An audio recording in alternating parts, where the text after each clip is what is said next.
अस्सलाम वालेकुम जी। कैसे हैं आप सब लोग?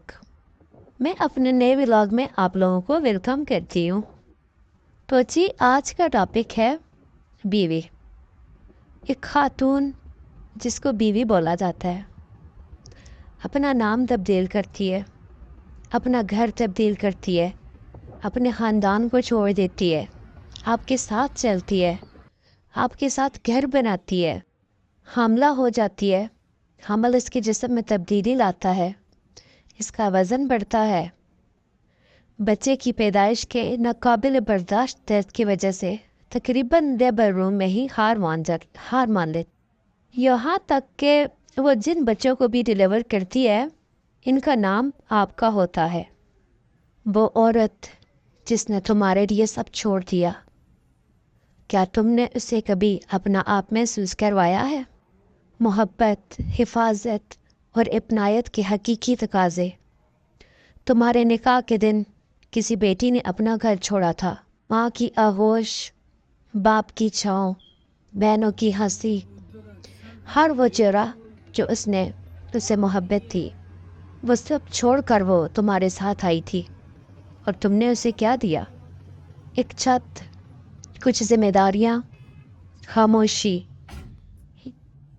यह नज़रअंदाज किए जाने का एक रिश्ता। क्या कभी उसे ये महसूस करवाया कि वो तुम्हारी है, कि तुम्हारा दिल उसके साथ है?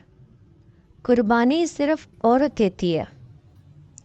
औरत जब बीवी बनती है तो सिर्फ नाम तब्दील नहीं होता, पूरी ज़िंदगी बदल जाती है।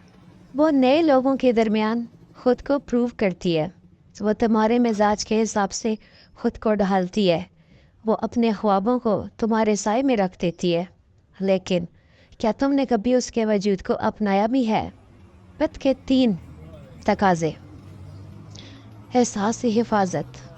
मोहब्बत का पहला सबूत यह है कि औरत तुम्हारे साथ महसूस करे, ना सिर्फ जिस्मानी तौर पर बल्कि जज्बाती तौर पर भी।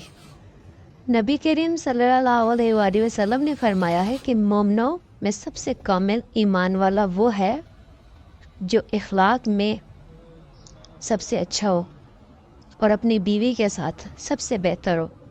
अपनायत। जब औरत को लगे कि मैं इस घर में सिर्फ मेहमान नहीं हूँ, मैं किसी का दिल हूँ, तो वो खिल जाती है, वरना वो रोज़ थोड़ी थोड़ी मर जाती है। एक मीठा जुमला, एक वक्त पर जवाब, एक छोटा सा लम्स, ये सब औरत के दिल को अपनायत का एहसास देते हैं। मोहब्बत का इज़हार। मोहब्बत सिर्फ दिल में रखने की चीज़ नहीं।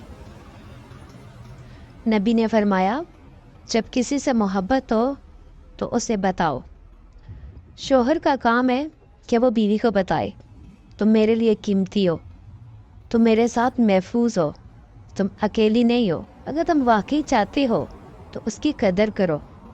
कुछ बीवियां वो होती हैं जो ना प्यार मांगती हैं, ना खामोशी पर सवाल उठाती हैं, ना अपना दुखड़ा बयान करती हैं, ना इसलिए कि मोहब्बत ख़त्म हो गई, बल्कि इसलिए कि इंतज़ार, इल्तिजा और नज़रअंदाज होने के बाद उनका दिल थक चुका होता है। उनकी खामोशी बेहिसी नहीं होती, ये थकावट है। इस थकावट की तरह जो तन्हा रातों, बेजवाब सवालों और अधूरी जज्बाती तवक्कुआत के बाद दिल में बैठ जाती हैं। फिर भी वो कायम रहती है। वो मोहब्बत से खाना पकाती है, घर संभालती है, बच्चों को पालती है, अनदेखे बोझ उठाती है और उस घर की दर्जें चुकाती है जो शायद अब घर नहीं रहा, ना अपने लिए बल्कि उस ख़ानदान के लिए जिसकी हिफाजत की कसम उन्होंने खाई थी।